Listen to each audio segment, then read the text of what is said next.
Shalom GFM Friends, apa kabarnya hari ini? Kiranya sukacita dan damai sejahtera Tuhan Yesus menyertai kita semua dimanapun GFM Friends berada. Puji Tuhan, bersama saya Bunga Mega, hari ini Grace For Me kembali bisa menghadirkan konten podcast dan YouTube supaya kita semua bisa belajar nih mengenai isi hati dan karakter Bapa kita di surga, serta memahami bagaimana atau apa yang telah Yesus lakukan di atas kayu salib telah membuat kita hari ini menjadi pribadi yang merdeka dan berhak menerima semua berkat, janji, dan warisan yang Tuhan berikan bagi kita. Sudah ada bersama saya seorang hamba Tuhan, seorang kakak rohani, seorang mentor yang saya pribadi sangat-sangat hormati. Dan saya percaya topik hari ini bukan sebuah kebetulan kalau teman-teman GFM sedang mendengarkan. Jadi sebelum saya kenalin ya, saya mau menyampaikan bahwa sejujurnya bisa dibilang kehidupan kekristenan saya hari ini banyak dipengaruhi oleh beliau. Ya, jadi kalau misalnya teman-teman bisa nonton Grace For Me, bisa merasakan buahnya dan sebagainya, saya bisa bilang itu adalah hasil dari investasi waktu, ya kan, di masa saya mengalami pemuritan dalam komunitas sel yang dipimpin oleh beliau, yaitu Pastor Ari M. Wibowo. Shalom Pastor Ari. Shalom. Ini sebelum aku menyapa Pastor Ari lebih lanjut, aku mau mengenalkan sedikit profil dari Pastor Ari. Pastor Ari M. Wibowo merupakan suami dari Tami Handayani dan juga ayah dari 2 orang anak, yaitu Petra dan Bella Wibowo. Sebelum melayani menjadi dalam full time ministry ya, gitu sebagai small group pastor di Jakarta Praise Community Church ataupun JPCC, dan juga sebelum menjadi Principal of Relevant Leadership Academy, beliau selama 12 tahun adalah seorang arsitek. Ini agak panjang ya cerita dari arsitek, terus sekarang akhirnya menjadi hamba Tuhan gitu ya, full time gitu. Jadi nanti mungkin kita bisa ngobrol-ngobrol lanjut, ada apa sih dengan turning point-nya dan bagaimana akhirnya Mas Ari memaknai panggilan ataupun tujuan di dalam Tuhan Yesus. Dan tadi sudah saya jelaskan bahwa Mas Ari adalah merupakan small group pastor di Jakarta Praise Community Church ataupun JPCC dan Principal of Relevant Leadership Academy, sebuah akademi kepemimpinan di bawah naungan Yayasan Wahana Generasi Bintang yang juga terafiliasi dengan JPCC. Beliau juga pendiri SIP Institute yang banyak sekali gitu ya melakukan pelatihan buat para pemimpin muda lintas industri dan lintas institusi. Fokusnya adalah ingin membuat Indonesia membangun semakin banyak pemimpin. Gitu. Nah, ngomongin sebelum jadi pastor aja nih, prestasinya sebagai arsitek tuh banyak banget gitu ya. Beliau selama 12 tahun menorehkan banyak sekali prestasi, salah satunya yang saya ingat, bahkan saya hadir di saat itu, ya, menerima ataupun dinominasikan sebagai Creative Entrepreneur Muda Terbaik di Desain Sektor pada ajang International Young Creative Entrepreneur dari British Council untuk Rumah Creative Project. Ini adalah proyek yang jujur aja buat saya pribadi banyak mengubah hidup saya, banyak membuat saya akhirnya memaknai hidup, tujuan, dan panggilan. Langsung saja, Mas Ari. Apa kabar? Baik. Aku manggilnya Mas ya, nggak apa-apa ya, bukan Pastor Ari. Iya. Dengan Pastor Mas nanti dikira itu loh kayak kalau kita mau exit tol ke Bandung. Pastor. Oke, Mas Ari mungkin boleh sapa dulu teman-teman GFM di rumah. Ya, shalom. GFM Friends dimanapun Anda berada, senang bisa menjumpai Anda semua. Saya berdoa Anda semua dalam keadaan baik dan dengan pikiran dan hati yang terbuka ya untuk bisa menerima kebenaran yang akan dibicarakan hari ini. Tapi jika ada di antara Anda juga yang saat ini justru merasa dalam keadaan kurang baik, mari bersama-sama percaya bahwa firman Allah yang hidup itu mampu memberikan kelegaan, memberikan damai sejahtera dalam hidup Anda. Ya, siap untuk belajar? Siap, amin amin. Mas Ari, ini aku kalau mengingat Mas Ari itu pasti dari dulu your positioning adalah passion and calling. Itu something yang aku kayak belajar ya secara personal, dan jujur aku saat itu kayak nggak tahu ya, hidup kan lulus kuliah ya kan, kerja, nikah, punya anak, mau ngapain lagi gitu. Tapi Mas Ari datang membawa sebuah insight dan revelation gitu ya, bagaimana kita harus memaknai tujuan dan hidup lah gitu. Dan aku rasa itu ada titik balik aku juga untuk akhirnya benar-benar memikirkan kontribusi gitu ya. Nah, bicara tentang passion dan calling, selama ini ya kan kita tahu ya, bicara tentang passion dan calling itu adalah biasanya ditekankan kepada something that I love the most gitu, atau hal-hal yang saya sukai, hal-hal yang saya enjoy, hal-hal yang kayaknya effortless kita lakukan dan kita mau melakukan itu overtime gitu ya. But that's it. Cuma aku percaya nih kayaknya soal passion dan calling tuh kayaknya kita nggak harus berhenti sampai sana kan gitu. Nah mungkin Mas Ari bisa cerita sama teman-teman GFM apa sih sebenarnya arti passion itu sendiri? Ini satu pembicaraan yang menarik dari generasi ke generasi, khususnya mungkin sekitar 15-20 Iya, tahun terakhir ya, 20 benar. tahun terakhir semuanya tentang passion gitu. Mhm. Dan pada akhirnya passion sendiri kemudian menurut saya mengalami degradasi makna. Karena memang nggak salah bahwa passion adalah sesuatu yang kita cintai. Bahkan kalau menurut saya adalah sesuatu yang kita cintai dengan kebangetan gitu. Sesuatu yang membuat kita kepikiran terus, sesuatu yang membuat kita bahkan kadang-kadang sulit tidur karena memikirkan hal tersebut ketika hal itu belum terjadi. Tapi passion nggak hanya bicara tentang apa yang kita sukai, tapi passion juga bicara tentang kesediaan membayar harga tentang apa yang kita cintai. Ya. Nah, apa itu juga bisa siapa? Mungkin ada di antara GFM Friends yang juga sedang mencari pasangan ya. Pasangan itu kan dua suku kata, kalau nggak pas cuma jadi angan-angan kan gitu. Nah, waktu cari pasangan kan juga gitu. Iya, benar. Passionate enggak gitu. Oh ya saya suka banget nih sama dia. Tapi masalahnya mau bayar harga atau berkorban untuk dia apa enggak. Jadi passion betul sesuatu yang benar-benar kita cintai dan cintanya kebangetan, tapi juga sesuatu yang kita berani bayar harga atau siap untuk membayar harga. Dan membayar harga itu suffer, betul nggak? Membayar harga itu memberikan pengorbanan, menderita. Nah, saya temukan dari bahasa Latin yang menjelaskan bahwa passion itu berasal dari kata patio atau patior. Patior itu sesuatu yang kita mau membayar harga dan rela menderita untuk apa yang kita cintai tersebut. Nah, dari situlah kita mengenal the passion of Christ. Passion of Ya. Christ. Buat yang mau menikah juga ya, di dalam pemberkatan pernikahan biasanya akan ditanya, pasangan ini ya, apakah engkau bersedia untuk mengasihi pasanganmu? Ya. Bahkan memberikan yang terbaik dari hidupmu dengan apa?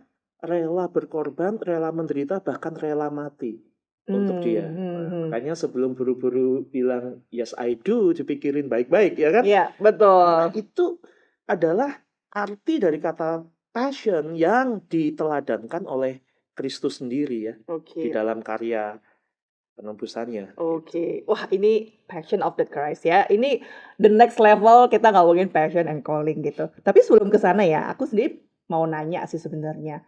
Ada nggak sih perbedaan atau mungkin passion dari sisi kacamata dunia sekuler dan passion dalam hidup kita sebagai orang percaya?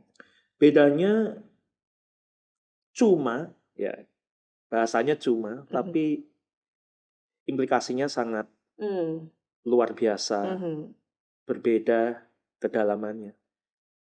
Passion di mata dunia bicara tentang pusatnya adalah saya. Makanya seringkali kita mendengar, kamu itu harus to be the best. Kamu harus jadi yang terbaik dari versi kamu. Nah, sehingga apa yang perlu dilakukan untuk itu? Saya tadi kan harus jungkir balik, berkorban, menderita, latihan.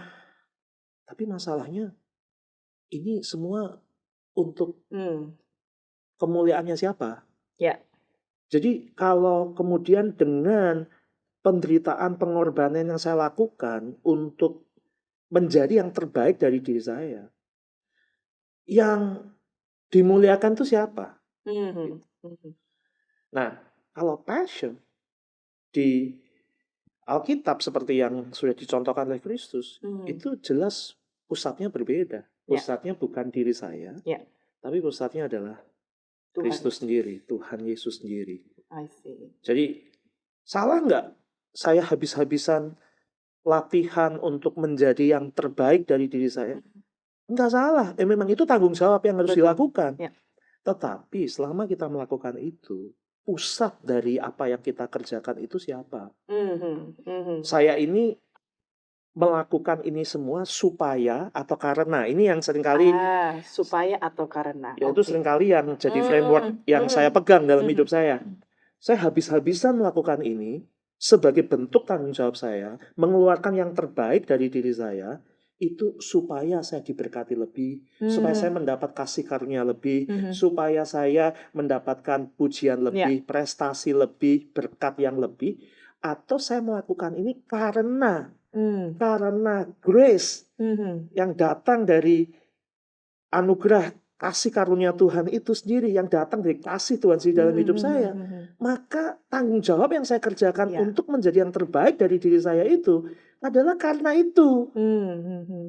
Sehingga saya tidak menganggap bahwa apa yang atau kasih karunia, karena seringkali dibilang kasih karunia kan gratis. Ya. Gratis kan bukan berarti nggak ada yang bayar. Benar.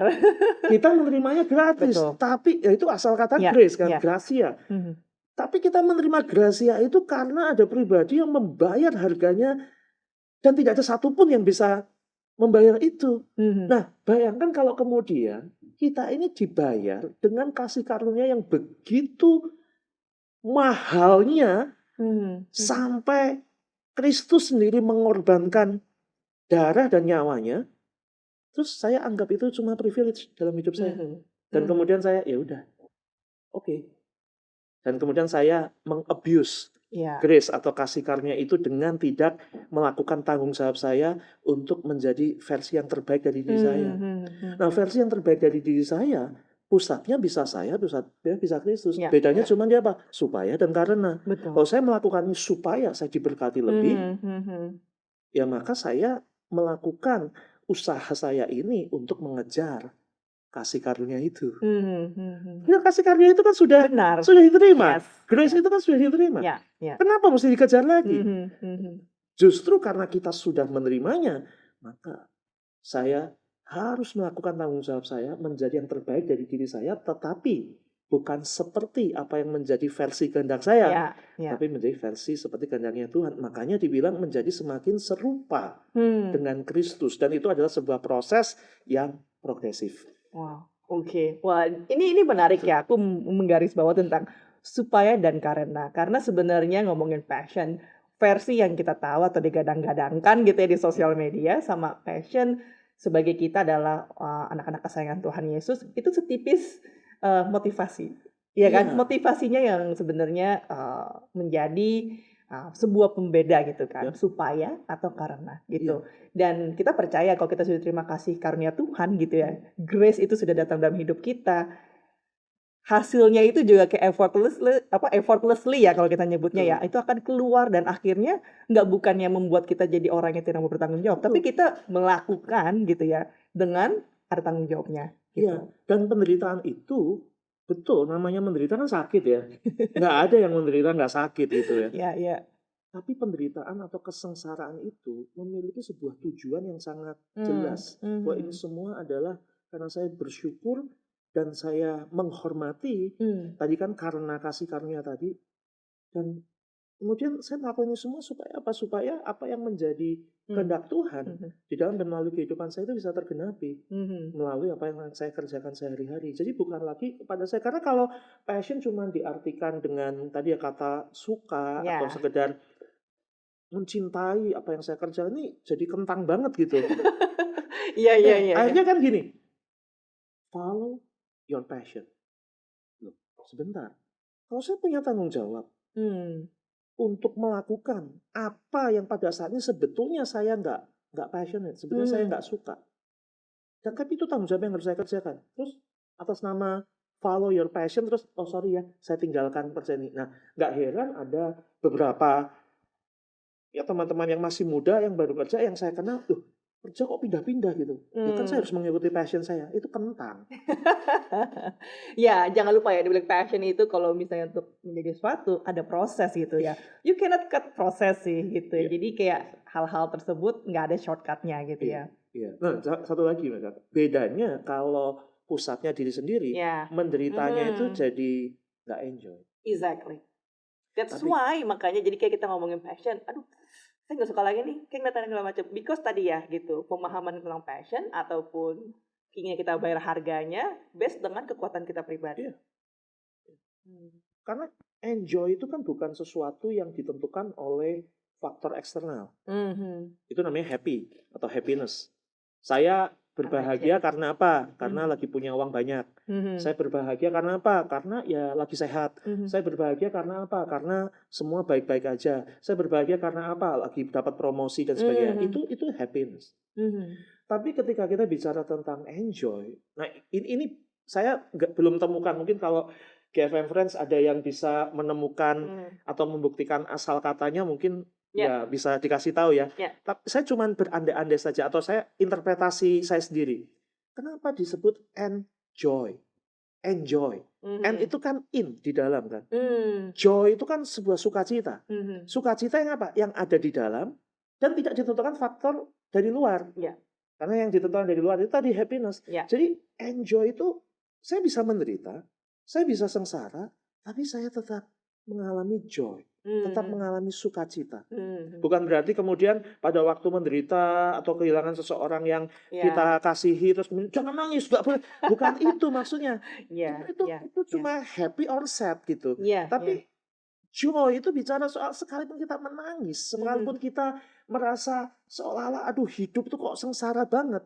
Ya itu terjadi juga sama Paulus kan. Mhm. Mhm. Tapi tetap bisa berkata bahwa saya tetap mengalami sukacita karena sukacita itu ada di dalam. Ya, Nah, ya. passion tuh kayak gitu. Oke, Kalau oke. dikit-dikit cuman aduh nih kerjaan saya nggak sesuai nih, nggak saya sukai Bos terus saya pindah. toksik. Bos saya toksik, teman-teman saya kayaknya nggak bikin saya happy. Iya, iya, iya. Pindah kerja aja, ya itu Mhm. namanya nggak enjoy. Iya, iya, iya. So basically sebenarnya ya tadi enjoy itu start from within gitu ya. Iya, Ya balik lagi kayak aku ngerasa kalau aku sih memaknanya seperti kayak rest gitu. Mungkin kayak we are in this busy world gitu, tapi kita tetap bisa rest dan enjoy gitu.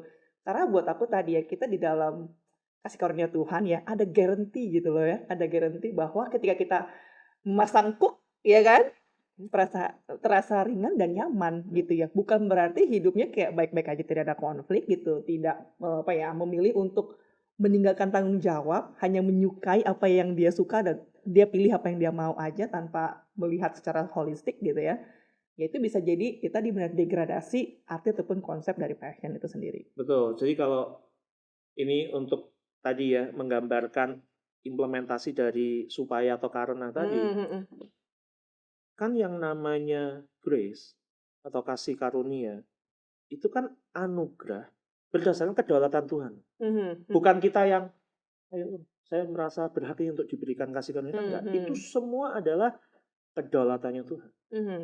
Tapi pertanyaannya kan gini, kalau itu adalah kedaulatan Tuhan dan kita menerima kasih yang sedemikian mulianya, terus ya apa kita mau enak-enakan sama hidup kita gitu kan? Mhm, mhm. Berarti kan kita sedang mengabuse kasih Betul, betul. karunia itu dan meremehkan atau Mhm, menganggap kentang betul. kasih karunia yang sedemikian luar biasanya itu. Nah, makanya kasih karunia adalah kedaulatan Tuhan. Mhm. Tapi mengerjakan kasih karunia di dalam kehidupan kita sehari-hari dengan tadi salah satunya melakukan apa yang menjadi Mhm, passion mhm. yang muncul yang saya percaya bahwa itu muncul bukan tiba-tiba Betul, dari diri seseorang tapi itu memang Tuhan anugerahkan betul. juga. Yes. Mengerjakan itu adalah apa tanggung jawab kita. Mhm, Jadi di dalam hidup ini apalagi kalau kita sebagai orang percaya mhm, kita harus mengerti bahwa ada yang namanya kedaulatan Tuhan mhm. dan ada yang namanya tanggung jawab manusia. Ya, Di mana kedaulatan Tuhan dan tanggung jawab manusia itu bukan dua kebenaran yang saling bertumpang tindih ya, satu sama lain. ya. Itu adalah sesuatu yang memang Mhm, berjalan masing-masing tetapi tidak bisa dipisahkan. Jadi tadi saya bilang kalau saya melakukan tanggung jawab saya supaya mhm. Tuhan dengan kedaulatannya memberikan Ya. anugerah lebih kepada saya. Nah itu namanya kita sedang mengintervensi kedaulatan Tuhan. Tanggung Mhm, jawab manusia dengan kedaulatan Tuhan jadi tumpang tindih. mhm. Makanya kita jadi, oh kalau saya bekerja semakin keras, saya bekerja melakukan yang terbaik dalam hidup saya, itu benar nggak? Benar dan memang sudah seharusnya. Tapi Mhm. bukan dengan alasan supaya apa? Supaya kasih karunia, Ya, berkat Tuhan itu semakin ya. berlimpah dalam hidup saya. Itu kedaulatannya dia gitu. Mmm. Nggak usah pusing dengan hal itu Ya, gitu. ya, ya. Lakukan aja tanggung jawab Betul. kita. Lakukan bagian kita. Lakukan bagian kita. Ya. Nanti cara Tuhan memberkati atau Mhm. cara Tuhan menghasilkan Betul. atau memberikan hasil dari passion yang kita kerjakan itu, ya itu kedaulatannya dia. Mhm. Masa kita mau ngatur Ya. waktunya Tuhan dan kita mau ngatur juga Ya. hitung-hitungan sama Tuhan? Betul. Mana Dan bisa? seringkali kita melihat apa yang kita hasilkan dari tolak ukur atau kacamata manusia, ya Betul. kan?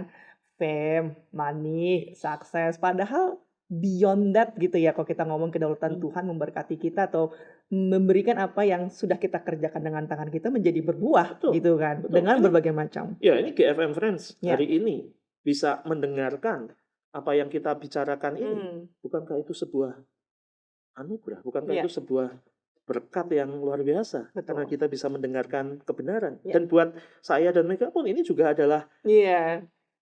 anugerah yang begitu luar biasa. Kita Benar. bisa punya kesempatan untuk membicarakan tentang kasih dan kebenaran Kristus yang tidak terpisahkan satu sama lain itu. Amin, amin. Nah, Mas, ini balik lagi nih ya. Passion, calling ya. Itu selalu hal yang aku selalu ingat kalau Mas Ari ngomong dan cerita gitu sama teman-teman dalam pemuritan. Sekarang mungkin GFM Friends bertanya, turning point-nya seorang Mas Ari dalam menemukan passion dan calling. Turning point-nya. Ya, kabar baiknya saya perlu waktu 12 tahun. Oh, wow. 12 tahun? 12 tahun untuk mengalami itu. Untuk sampai di perjalanan hari ini. Oke. 12 tahun. Tapi makanya 12 tahun itu kan waktu itu kita nggak bisa ngatur. Betul. God's moment itu kita juga bisa ngatur. Makanya kita nggak bisa ngatur. Makanya saya percaya bahwa turning point saya pun itu adalah karena campur tangan dan intervensi Tuhan. Tapi bukan berarti saya tidak melakukan apa-apa. Ya, ya. Nah, saya dari umur 4 tahun tuh saya sudah tahu dan sudah pengen passionate banget tuh jadi arsitek. Dari 4 tahun. Jadi saya nggak pernah mengalami galau di dalam memilih jurusan karir gitu, jurusan gitu. Galau itu kan GALAU, gelisah antara lanjut atau udahan gitu ya. Nah, saya nggak pernah ngalamin itu terus terang gitu. Ya, tapi ada juga yang dalam saya mengalami itu. Nah, tapi tunggu dulu. Karena nggak mengalami di masa itu. Sampai saya kemudian sekolah arsitek dan kemudian bisa lulus puji Tuhan dengan baik dan kemudian saya berkarir sebagai arsitek selama 12 tahun. 12 tahun. Tapi di tahun ke-7 saya berkarir sebagai arsitek itu ada sebuah kegelisahan yang nggak bisa diabaikan gitu. Saya tulis di buku saya Strength, Integrity, Purpose itu seperti selilit ya. Selilit itu bukan selulit ya. Beda. Kalau selulit itu ya dengan inilah. Iya. Treatment kecantikan sekarang bisa diatasi lah. Tapi kalau selilit saya harus keluarin sendiri. Kalau selilit kan saya nggak bisa minta Mega tolong nih lagi selilit nih di gigi saya. Tahu selilit itu kan waktu kita lagi makan, lagi seru-serunya, tiba-tiba ada secuil daging itu yang nyempil gitu. Itu kan kecil, tapi ganggu banget kan. Benar. Tapi kan saya nggak bisa Mega tolong dikeluarin itu namanya jijik banget, bener nggak? Saya harus gimana nih mengeluarkan ini semua. Nah itu proses tanggung jawab saya. Tetapi kapan selilit itu bisa keluar? Itu adalah campur tangan Tuhan, waktunya. Tapi saya harus tetap berusaha dong, keluarin selilit saya. Nah, disitulah kemudian di tahun ke-7 saya ada selilit tadi, kegelisahan tadi. Kok saya dari kecil tuh pengen jadi arsitek, tahu mau jadi arsitek, dan saya menikmati profesi sebagai arsitek dan aktivitas di arsitek tuh saya menikmati. Sampai hari ini pun saya masih suka. Tapi kok waktu saya memejamkan mata gitu ya, saya membayangkan 5 tahun dari sekarang, 10 tahun dari kok saya nggak kayak teman-teman saya yang pengen punya biro arsitek yang besar, yang bisa mengerjakan ini, mengerjakan itu, dan kemudian kok enggak ya? Kan bingung ya? Iya. Terus ini apa sih maksudnya? Nah, di situ saya mengalami galau gitu. Tapi galaunya itu gini, gelisah antara lanjut atau udahan itu maksudnya bukan di bidangnya, tapi sebagai profesi.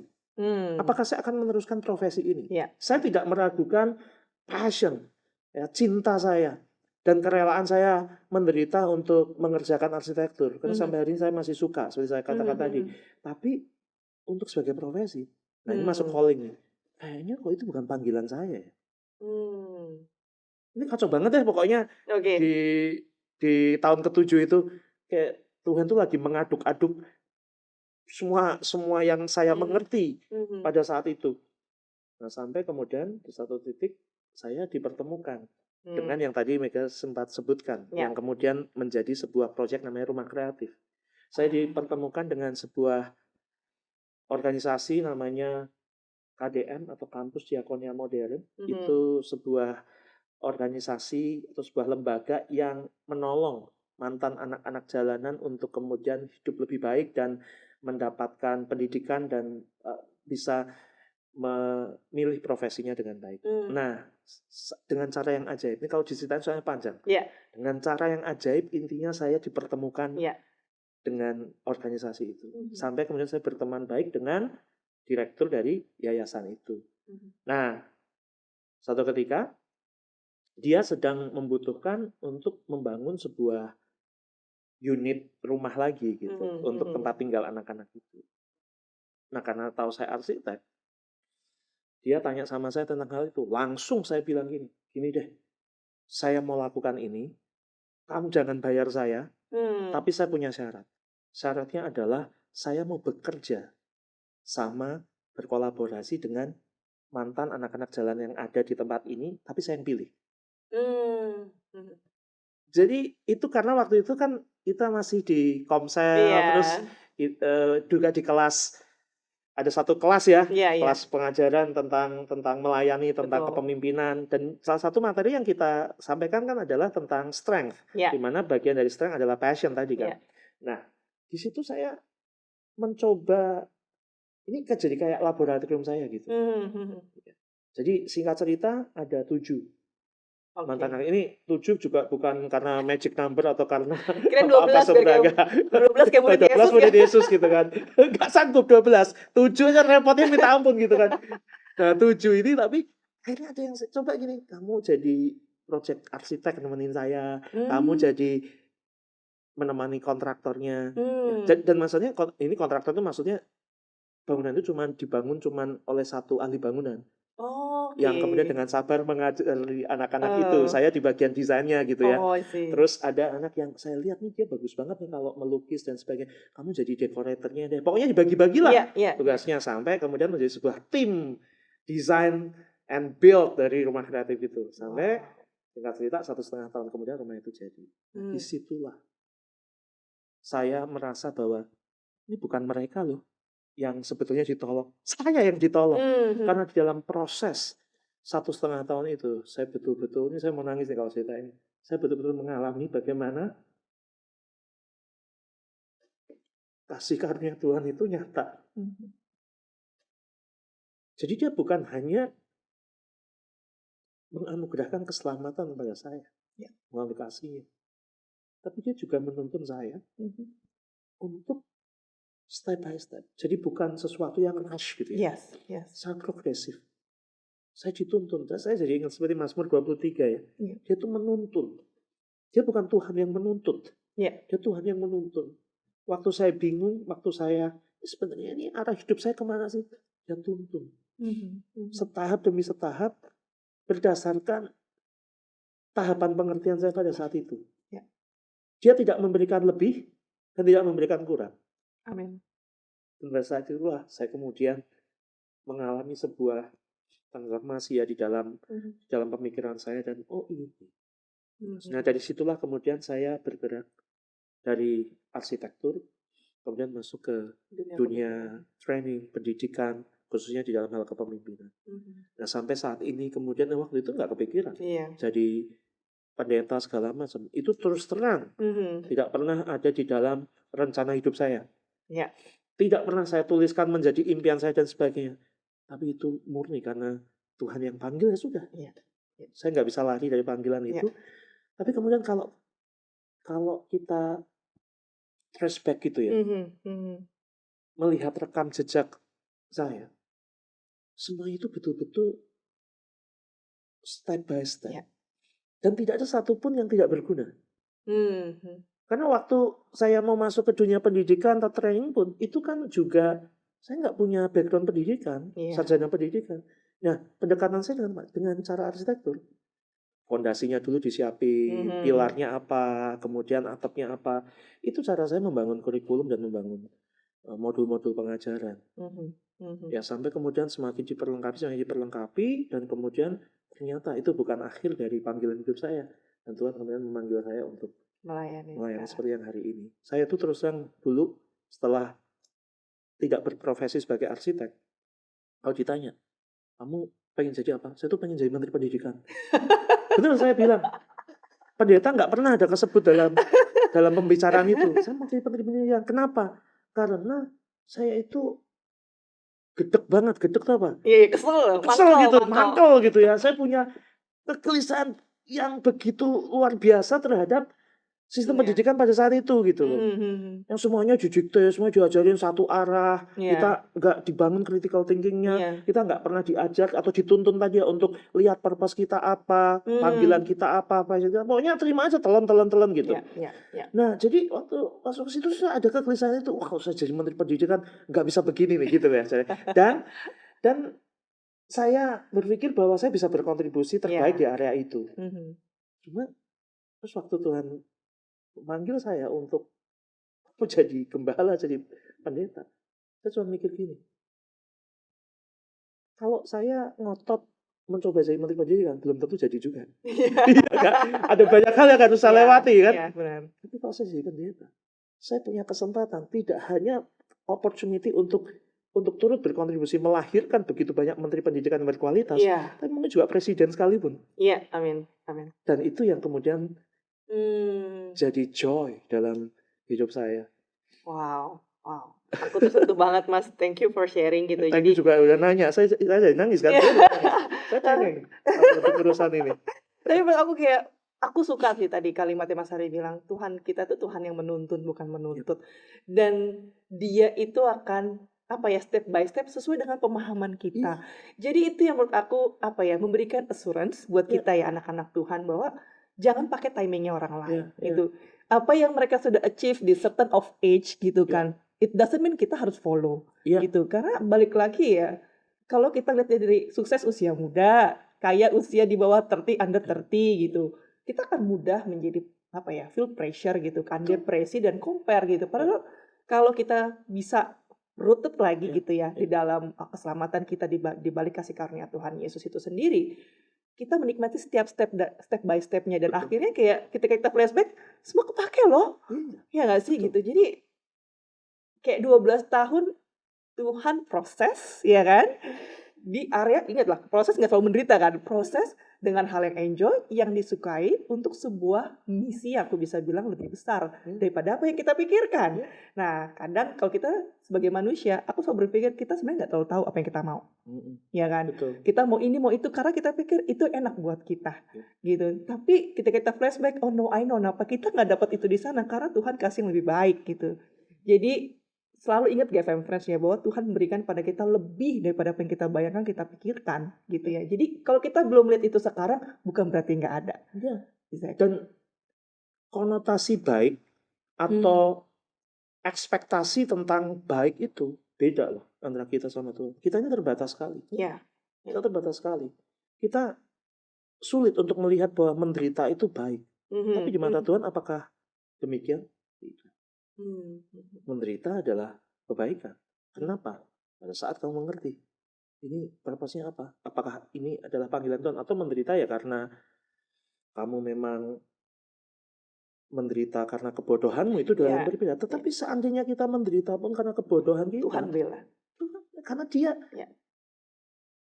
mengkomunikasikan dirinya kepada kita itu, menyatakan dirinya kepada kita, pengertiannya, hikmatnya.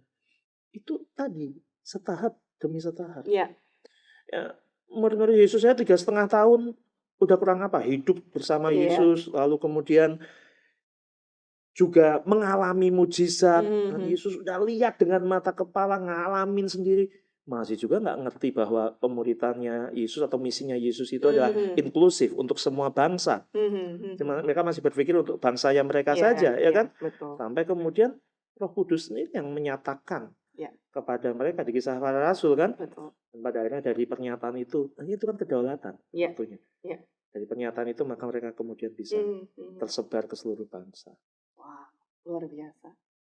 Thank you Mas. Nah, balik lagi tadi kan kita sempat ngomongin Passion of the Christ ya gitu. Mas Ari sendiri melihat atau konteks Passion of the Christ, bagaimana sih Yesus gitu memaknai tujuan dan panggilan untuk menyelamatkan kita. Ya, kembali kepada kata tadi ya, jelas banget ya.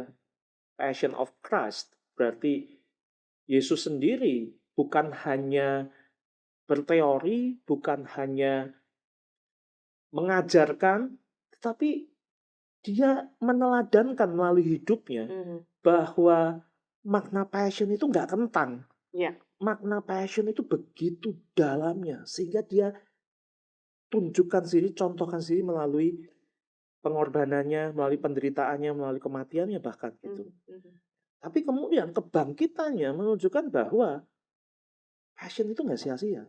Kalau itu fokusnya atau senternya adalah kepada Tuhan sendiri, kepada Yesus sendiri, bukan kepada diri kita sendiri.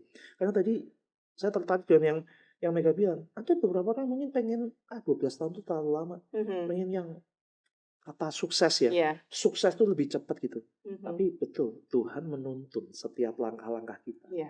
Tapi ada ayat juga yang berkata, kepada yang dipercayakan banyak akan dituntut lebih banyak. Betul. Karena itu adalah ya memang sukses begitu.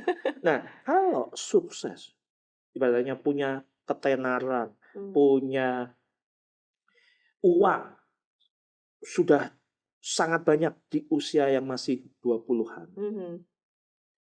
Ya kalau kita hitung rata-rata di Indonesia umur sampai berapa sih? 70? Iya. Rata-rata 70.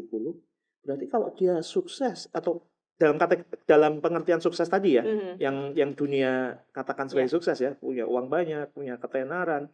Kalau dia umur 20 sudah mengalami itu semua, berarti dia punya setidaknya 50 tahun untuk bertanggung jawab terhadap kesuksesannya itu. Iya, benar. Iya kan? Iya. Tapi kalau yang suksesnya di 50 tahun, ya 20 tahun lah tanggung jawabnya. Ya pilih yang mana? Ya, pilih yang mana? Tapi sekali lagi, itu semua bukan kita yang kemudian berdaulat atas itu semua.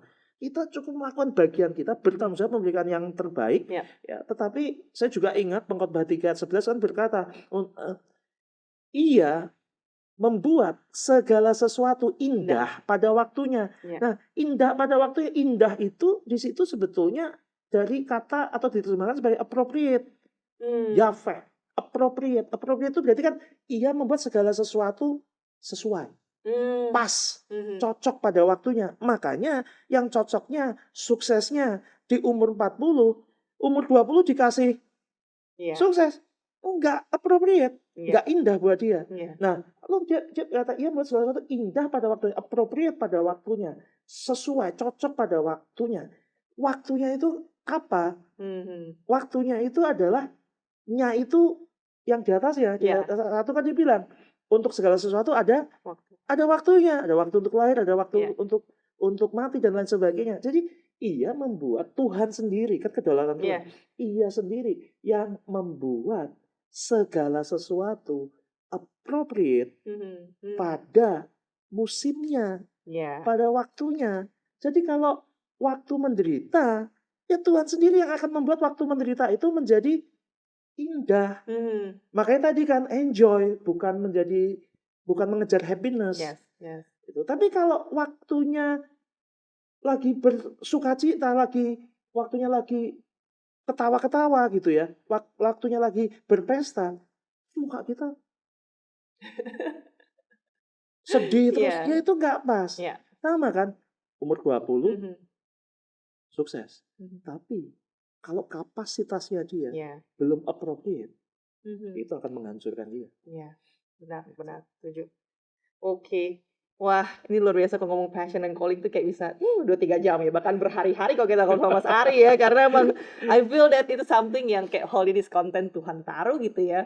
Bagaimana kita semua ya generasi-generasi sekarang untuk lebih rooted in Jesus Christ dan percaya bahwa passion and calling itu nggak cuma berhenti kentang, cuma sampai suka gitu ya, and love the most gitu ya, tapi ada tadi ya, ada berani bayar harganya juga.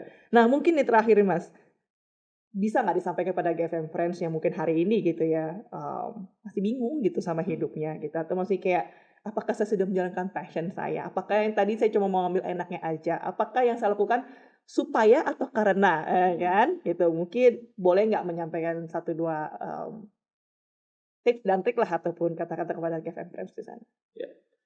Nah, GFM Friends, semua itu perlu hikmat. Tapi kalau hikmat kita sendiri itu terbatas. Jadi kita perlu hikmat Tuhan untuk mengerti kapan waktu yang tepat, kapan keputusan atau apa keputusan yang harus saya ambil, apa profesi yang harus saya pilih. Jadi kalaupun sekarang ada dalam keadaan galau, ya jangan takut. Cari hikmat yang datang dari Tuhan sendiri. Ya. Nah, hikmat Tuhan datangnya dari mana? Dari pengenalan kita akan Dia. Betul apa tidak? Semakin kita mengenal Dia lebih dalam setiap hari, maka hikmat itu juga akan semakin melimpah di dalam kehidupan kita. Dan hikmat itu bukan hikmat yang kentang, bukan hikmat yang manusia tadi, tapi hikmat yang datang dari Tuhan yang memampukan kita untuk mengerti dan mengambil keputusan-keputusan yang tepat di dalam setiap musim kehidupan kita, bahkan pada saat kita dalam keadaan galau sekalipun. Jadi kenali Dia setiap hari lebih dalam, tidak ada cara lain. Nah, bagaimana mengenal Dia lebih dalam? Ya tidak ada cara lain kalau tidak melalui firman-Nya. Karena firman-Nya adalah perkataannya Dia, dan firman itu adalah firman Allah yang hidup. Yang kita mengenal Dia yang tidak kelihatan itu melalui perkataannya itu, melalui firman-Nya. Jadi kenali Dia melalui firman-Nya setiap hari. Kadang-kadang nggak ngerti, waktu baca nggak ngerti. Tetapi percayalah bahwa pengertian itu tidak datang dari diri kita sendiri. Jadi buat teman-teman yang sekolah teologi, sekolah Alkitab, itu adalah sesuatu yang baik. Kalau ada waktu, ambil lakukan itu. Tapi kalaupun tidak, bukan itu satu-satunya cara. Karena banyak yang sekolah Alkitab, sekolah teologi juga nggak ngerti tentang ini, nggak berhikmat gitu. Tapi poin saya adalah, kenali Dia lebih dalam setiap hari melalui firman-Nya. Makanya dibilang, kita itu mesti membaca dan merenungkan firman. Bukan membaca saja ya. Nah, merenungkan ini yang seringkali disalahartikan nih, Mega. Karena merenungkan itu bukan berarti kalian baca terus habis itu dia terus pikirin. Nah, enggak. Merenungkan itu adalah mengaplikasikan di dalam kehidupan kita. Sebatas apa? Pemahaman kita hari itu. Karena Dia yang akan menuntun langkah-langkah kita. Kalau kita pahamnya hari ini segini, ya udah lakukan aja sesuai pemahaman itu. Nanti kemudian pada saat kita melakukannya akan ada pengertian-pengertian, pemahaman dan hikmat yang jauh lebih tinggi dan jauh lebih dalam yang Tuhan akan bukakan di dalam kehidupan kita. Amin, amin. Jadi cari hikmat, jangan cari kesuksesan, ya, karena kesuksesan bisa datang di waktu yang tepat sesuai dengan hikmat yang Tuhan berikan di dalam kehidupan kita. Amin, amin. Terima kasih banget Mas Ari untuk udah sharing banyak ya tentang passion and calling. Mungkin aku sedikit summarize gitu kan. Jadi kalau kita melihatnya bahwa passion dan calling itu di dalam konteks kacamata kekristenan, bahwa sebenarnya passion dan calling itu juga Tuhan yang taruh dalam hati kita. Aku percaya dengan He is the one who give us the power and willingness to do it. Ya, Dia yang ngasih kekuatan dan kemauan melakukan itu. Gitu. Jadi semakin kita fokus dengan diri kita sendiri atau self-centric, semakin sulit kita untuk menemukan apa yang menjadi tujuan dan panggilan Tuhan. Betul. Kalaupun kita menemukan, tadi konteks kacamata manusia itu sangat terbatas, gitu ya. Dan jangan memakai metrik-metrik ataupun tolak ukur apa yang dianggap manusia ketika passion udah achieve itu seperti apa, gitu. Dan aku juga suka sekali, dan semoga GFM Fresh juga bisa merasakan ya, menjadi rema gitu ya. Percaya bahwa Tuhan itu Tuhan yang menuntun, Tuhan itu tidak menuntut. Jadi semakin kita fokus dengan apa yang Yesus sudah lakukan untuk kita, semakin kita tahu besarnya kasih karunia dalam hidup kita, bahkan kita akan bisa lebih enjoy gitu ya, memaknai hari demi hari gitu ya, sampai kita nggak tahu di satu titik tertentu, aha momen itu datang. Gitu ya. Nggak perlu pusing, tetangga udah punya apa, nggak perlu pusing, teman udah jabatannya apa, hanya fokus sama Yesus, dan disitulah kita akan menemukan jawabannya. Bagaimana kita menemukan jawabannya? Merenungkan firman Tuhan ya. Bukan sekedar membaca. Ya, membaca, merenungkan firman Tuhan gitu. Jadi kita percaya bahwa wisdom itu datang from hearing of apa? Hearing of Word of God. The Word of God ya, The Word of God. Firman Tuhan, firman-Nya hidup. Amin. Terima kasih banget buat Mas Ari, dan aku percaya GFM Friends hari ini sangat terberkati dengan konten ini, terutama biasanya tadi galau ya, generasi galau itu ya. Apa tadi? Gelisah antara lanjut atau udahan. Dan kalau misalnya ada generasi galau sekarang ini, kiranya konten hari ini bisa memberkati teman-teman dan bisa semakin membuat teman-teman percaya bahwa Tuhan punya yang terbaik dan terindah pada waktunya ya. Dan jika teman-teman saat ini juga sudah lama mengenal Tuhan Yesus, tapi kayak, kok ini kayaknya revelation baru ya tentang Tuhan Yesus buat saya. Kok saya baru mengerti ya, dalamnya kasih karunia Tuhan tuh segini indahnya buat saya. Atau mungkin ini adalah suatu hal yang, siapa ya Yesus ya? Kayak saya baru sekali ini mendengar dan I'm interested gitu. Dan aku merasa kayak Roh Kudus menggerakkan hati untuk mengundang dia gitu. Oleh karena itu aku mengundang Mas Ari gitu ya, untuk bisa memimpin salvation prayer ataupun doa keselamatan bagi teman-teman. Dan kami percaya ini bisa menjadi sebuah titik ataupun turning point gitu ya dari hidup kita yang bertujuan. Aku kasih waktu ke Mas Ari. Ya, dimanapun Anda berada, kalau Anda merasa bahwa ini adalah momen yang baik untuk menerima Yesus sebagai satu-satunya Tuhan dan Juru Selamat dalam hidup Anda, taruh atau letakkan tangan Anda di dada Anda dan ikuti doa saya. Ini doa yang sangat sederhana, ikuti baik-baik dan percayalah bahwa Tuhan sendiri yang akan berperkara dan akan menyatakan dirinya kepada Anda. Mari ikuti doa saya.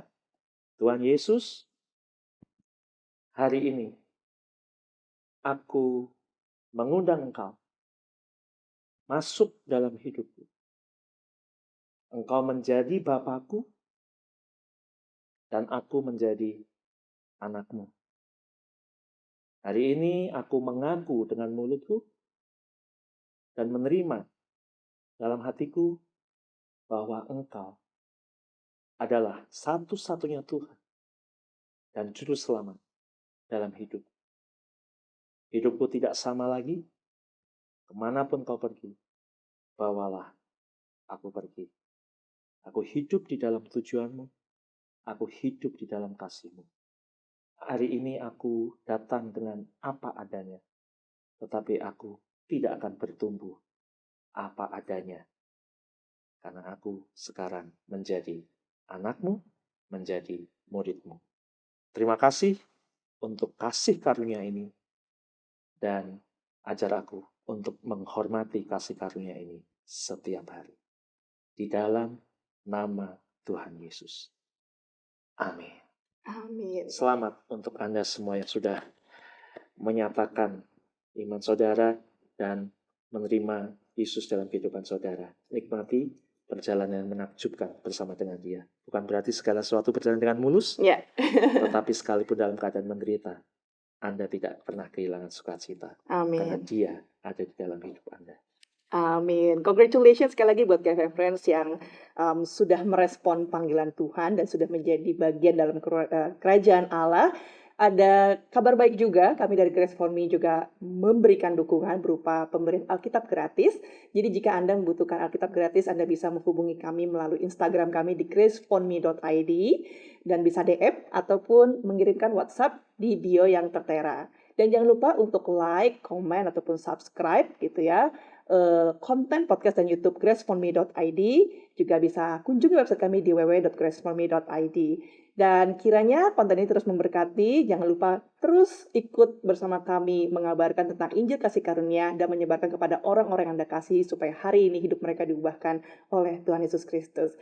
Mas Ari, terima kasih. Kiranya Tuhan Yesus selalu mendukung, menuntun Mas Ari dalam pelayanan dan semakin banyak mencetak generasi-generasi pemimpin yang akan memberikan perubahan buat Indonesia. Amin. Amin. Bye-bye.